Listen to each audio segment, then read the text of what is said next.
C'est avec joie aujourd'hui que je vais vous parler de mes pieds, que j'ai chéri mes petits pieds sur mon chemin de Compostelle, que je prenais tellement soin pour qu'ils me mènent jusqu'au bout. Salut les vagabonds et bienvenue dans cette nouvelle vidéo. Je suis très contente de vous retrouver aujourd'hui, j'espère que vous allez bien. Aujourd'hui on va parler de chemin de Compostelle et plus particulièrement de pieds, de ces petits pieds sur le chemin de Compostelle.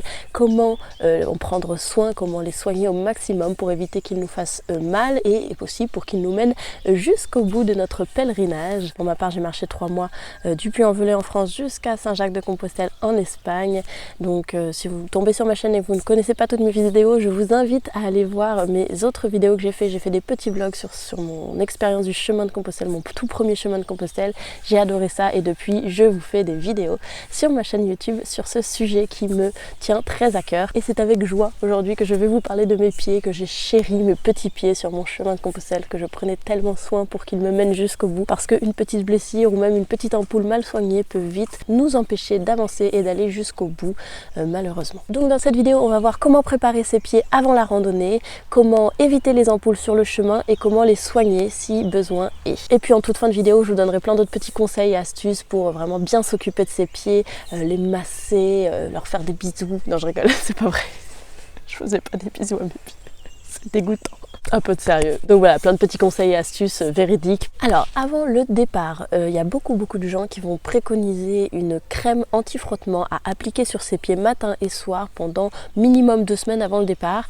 Cette crème anti-frottement, elle va vous permettre de durcir votre pied, de durcir votre peau. Personnellement, je dois vous avouer que je ne l'ai pas fait. Je ne pensais vraiment pas en partant sur le chemin de Compostelle que j'allais devoir prendre soin autant de mes pieds. Je vous cache pas que j'avais jamais fait de la vraiment très longue randonnée et que je me rendais pas compte que les pieds c'était quand même quelque chose de très important à prendre en compte. Je m'en suis vite rendu compte sur mon chemin de Compostelle. J'ai eu quelques démêlés avec mes chaussures, j'ai eu quelques démêlés avec voilà, mes plantes de pied qui m'ont fait vraiment mal. Il faut vraiment faire attention à vos pieds et les préparer, c'est vraiment important. Donc la crème anti-frottement dont je vous parle, c'est une crème qui est vraiment très célèbre dans le domaine de la randonnée. Il y a beaucoup de randonneurs ou même je pense les gens qui font de l'ultra trail, du trail, qui en mettent sur leurs pieds. Et c'est donc la crème NOC, voilà, qui se présente comme ceci. Je vous mettrai le lien si vous voulez, allez vous la procurer dans la description de cette vidéo juste en dessous. Moi je m'en étais pas acheté et donc j'en ai pas mis du tout de cette crème, donc j'ai pas d'avis personnel sur cette crème, même si voilà j'ai rencontré plein de gens sur mon chemin, plein de pèlerins qui mettaient cette crème et qui me l'ont conseillé.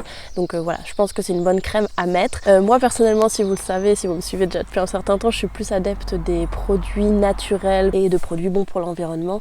Donc j'étais un peu mitigée à l'idée d'acheter une crème, la crème NOC, qui était quand même assez longue dans la liste d'ingrédients qui étaient dedans. Donc moi je suis restée sur quelque chose de très simple qui était du beurre de karité. J'ai enduit mes pieds de beurre de karité brut comme ça que j'ai emmené avec moi sur le chemin de Compostelle et je l'enduisais voilà, le soir comme ça pour me masser en plus les pieds avec le beurre de karité et j'ai trouvé ça très bien parce que c'est vrai que ça durcit la peau puis ça l'hydrate vraiment très bien le beurre de karité, donc c'est une petite astuce toute simple si vous voulez pas forcément vous engager sur la crème NOC. Et si vous aussi vous êtes adepte d'utilisation de produits naturels ou faits maison ou bons pour l'environnement, n'hésitez pas à aller voir, ça s'affiche juste là, je vous avais déjà fait une petite vidéo sur ma trousse de toilette au naturel. Donc ma trousse de toilette vraiment qui est constituée de produits soit que j'ai fait moi-même, soit de produits naturels bruts comme ça, comme le beurre de karité par exemple. Donc voilà ce qu'il en est pour avant votre randonnée. Évidemment habituez vos pieds aussi à faire de la randonnée, c'est une très bonne idée, et comme habituer tout le reste de votre corps.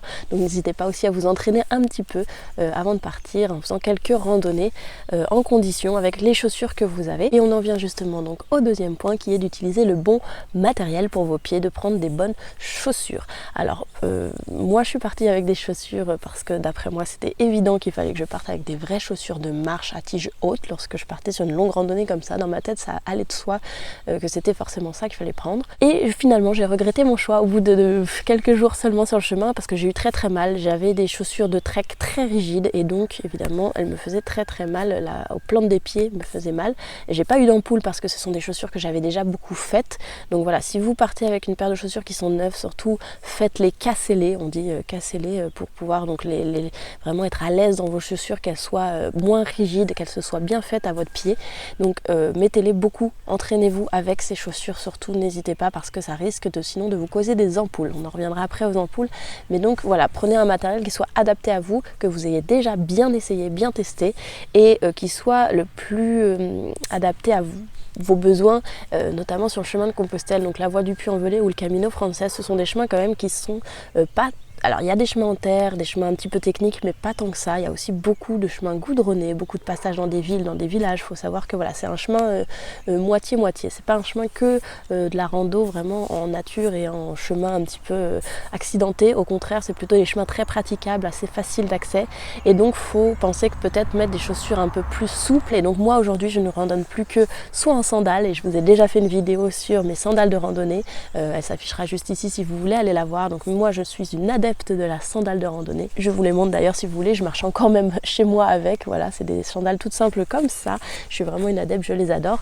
Et sinon, pour chaussures fermées, moi j'utilise maintenant des chaussures basses qui ressemblent beaucoup à des chaussures de trail. C'est des chaussures de rando rapide qui sont beaucoup plus légères et beaucoup plus souples en fait. Des chaussures vraiment souples parce que pour alterner entre du goudron et des chemins pas forcément hyper techniques, je les trouve vraiment agréable et très utile. Donc voilà, le matériel, les chaussures, c'est vraiment important. Renseignez-vous, essayez au maximum vos chaussures. Et puis on en vient aux fameuses ampoules. Alors les ampoules, il va falloir être hyper vigilant pour ne pas en avoir. Le but de la manœuvre, de tout ce que je vais vous raconter là, c'est de éviter au maximum d'avoir une ampoule, éviter que l'ampoule se crée. Et ça c'est un conseil qu'on m'avait donné avant mon départ et je l'ai écouté dès le départ de Chemin de Compostelle et c'est comme ça que je n'ai pas eu d'ampoule. Vraiment, je vous le conseille.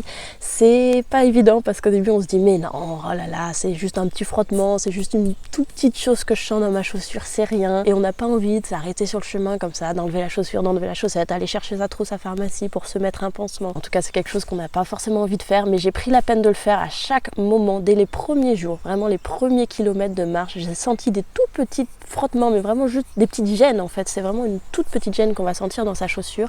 Et ben il faut absolument y être attentif et absolument s'arrêter à ce moment-là.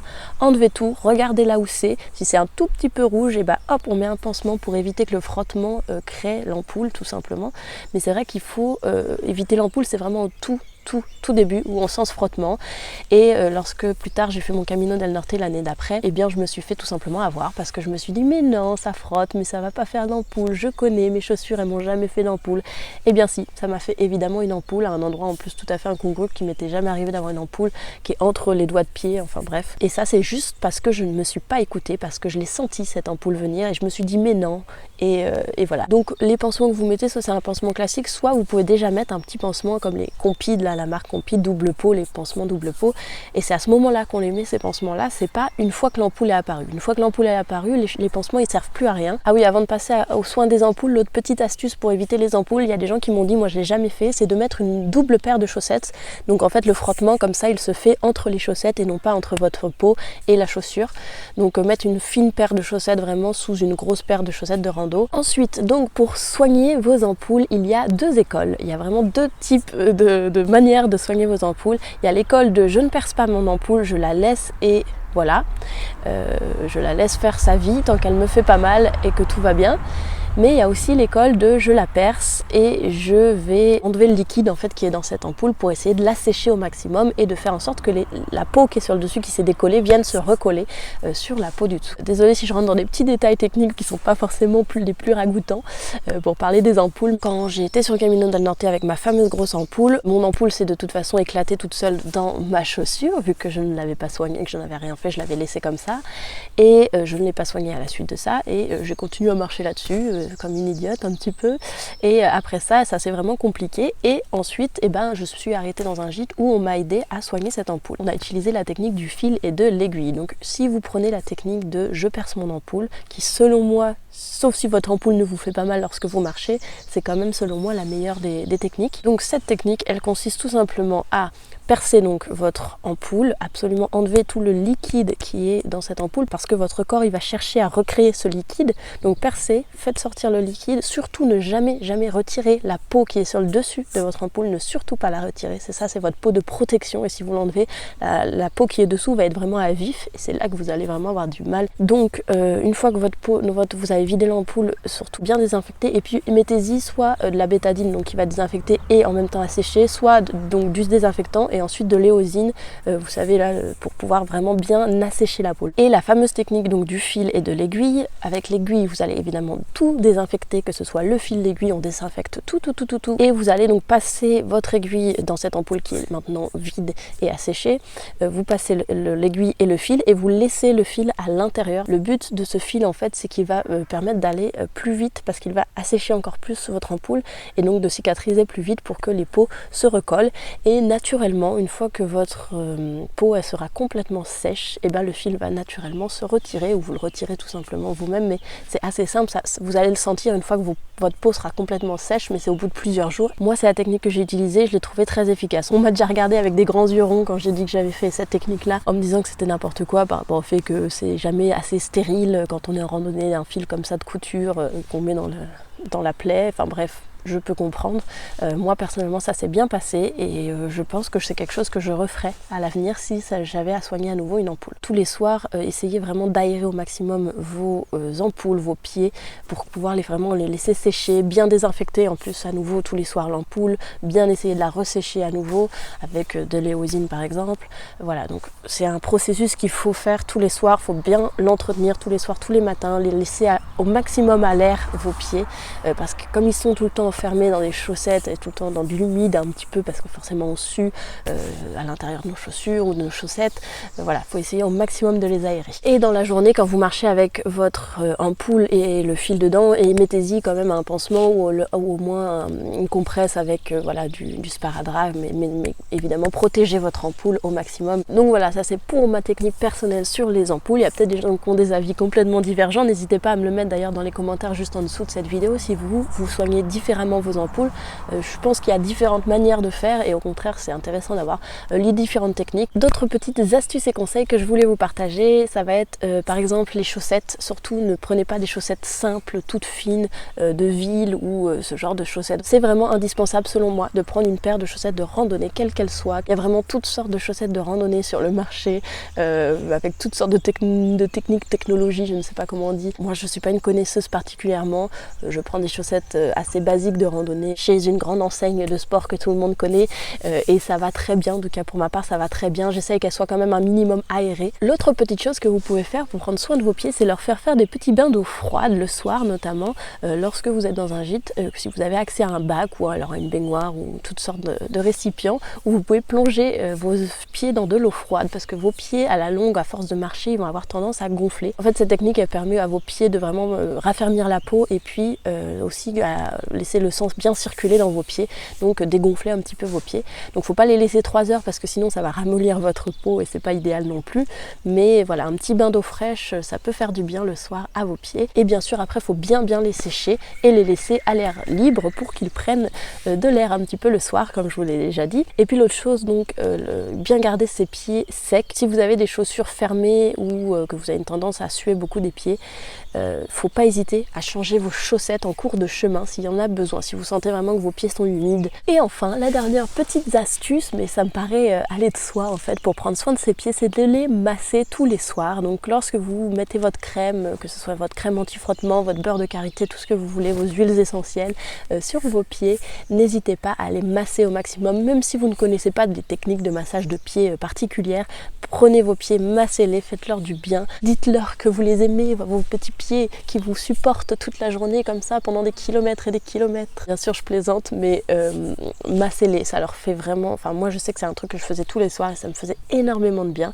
Et puis si vous avez envie vraiment de chérir vos pieds jusqu'au bout, sachez qu'il existe des professionnels tout au long du chemin qui proposent leur service pour les pèlerins pour faire des massages, des véritables massages de pieds, que ce soit sur la voie du Puy-en-Velay ou sur le Camino Frances. J'ai vu ce genre de pratique qui se faisait, donc n'hésitez pas, ça peut être un petit cadeau que vous faites à vos pieds et à tout votre corps, parce que c'est vrai qu'ils vous supportent quand même pendant des kilomètres et des kilomètres, ces pauvres petits pieds. Donc voilà tous mes petits conseils et astuces pour vraiment prendre bien soin de vos pieds tout au long de votre chemin. Donc tout ça c'est vraiment tiré de mon expérience personnelle sur mon chemin, c'est propre à moi, mais je serais très heureuse de savoir aussi quels sont vos conseils, vos astuces pour vos pieds, qu'est-ce que vous avez pu mettre en place sur le chemin pour vraiment prendre soin de vos pieds. Vous pouvez me le dire dans les commentaires juste en dessous de cette vidéo, je serais contente de vous lire. J'espère que cette vidéo vous aura plu, j'espère que c'est un sujet qui vous trouverez être intéressant. Je me l'ai abordé parce qu'il y a plusieurs personnes qui m'en ont parlé, qui m'ont posé des questions à ce sujet-là, donc je me suis dit pourquoi pas aussi l'aborder sur la chaîne. Si vous avez aimé cette petite vidéo, n'hésitez pas à m'encourager en mettant un petit pouce en l'air sur cette vidéo. Puis si vous voulez aussi me suivre et avoir des petites notifications à chaque fois que je publie une vidéo sur ma chaîne, n'hésitez pas à vous abonner. Juste en dessous il y a un petit bouton rouge, il faut cliquer dessus et juste à côté il y a une petite cloche pour pouvoir recevoir les notifications. Moi je vous fais plein de gros bisous et je vous dis à mardi prochain pour une nouvelle vidéo. Salut!